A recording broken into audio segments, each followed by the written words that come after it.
Seba, Nathalie Yem, Franklin Yamsi, Lasconi, Kouvi Gomez, Hamzat Boukari Yabara, Grandeur Noire, Juliette Smeralda, Eguchi Béanzin, Philippe Fabignon, Funérailles des Tabous, Maître Mbeko, Ludovic Herman Wanda, Librairie africaine, Fétiche de guerre, Rodrigue Petito, Mobali Makassi, Essai Homo, Afrophilo, Alain Foka, Nature et Eben, Nekao School, Argent Livre, Patrick Mbeko, Maud Salomé Ekila, Back to Africa, Imperator, Mwazulu Diabanza, pour ne citer que, et bien d'autres encore. Quel a été au fil de vos carrières panafricaines respectives le programme matériel au concret visant l'émancipation du peuple noir?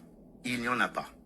Tout ce beau monde cite Marcus Garvey, Antenor Firmin, Kwame Nkrumah, Cheikh Anta Diop à longueur de temps, mais ne produisent, voire n'a jamais posé la première pierre du fédéralisme africain.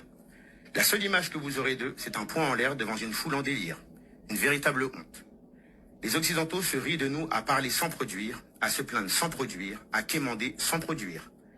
Préférant jouer au militantisme panafricain sensationnaliste, dont leur premier est l'inaction tout en faisant une action, si je mens, faisons le bilan.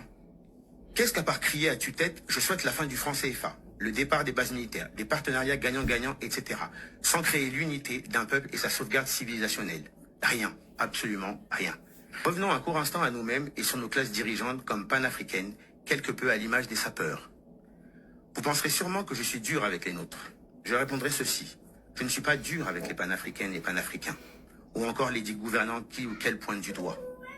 Nous ne sommes juste pas au niveau pour prétendre à être respectés par toutes les autres communautés. C'est comme ça. J'ai bien compris que nous jouons toutes et tous de la même hypocrisie.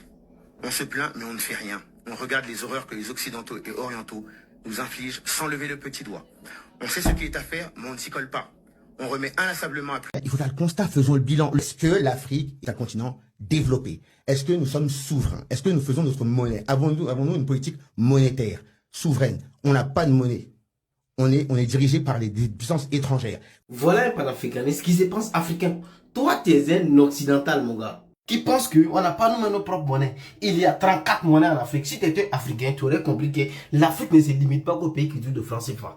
Maintenant, tu demandes, comment on appelle aux autres panafricanistes, qu'est-ce qu'ils ont fait? En fait, pour pouvoir faire quelque chose, il va falloir que ceux-là, en fait, soient des représentants en Afrique.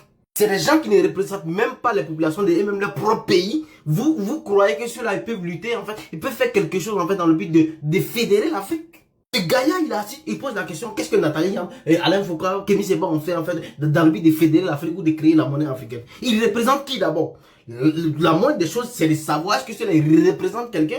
Parce que pour pouvoir changer une monnaie, il faut soit créer une monnaie ou soit fédérer l'Afrique. Il va falloir que ceux-là d'abord soient des représentants des pays africains. Ils représentent qui? Personne. Ce sont des non-names en fait, qui font du bruit dans la diaspora. Parce que le panafricanisme ne peut exister que dans la diaspora. Kémy Seba, il se pointe en Côte d'Ivoire pour faire le panafricain. Les Ivoiriens vont le botter les fesses. Parce qu'il n'est pas des nôtres, il n'est pas ivoirien. C'est ça la réalité. Il se pointe en Botswana ou soit en Afrique du Sud, il veut faire son panafricanisme. Les Sud-Africains qui ne sont pas d'accord, ils vont lui botter les fesses. Pas là qui est pas. C'est pour te dire, en Afrique, nous ne sommes pas frères.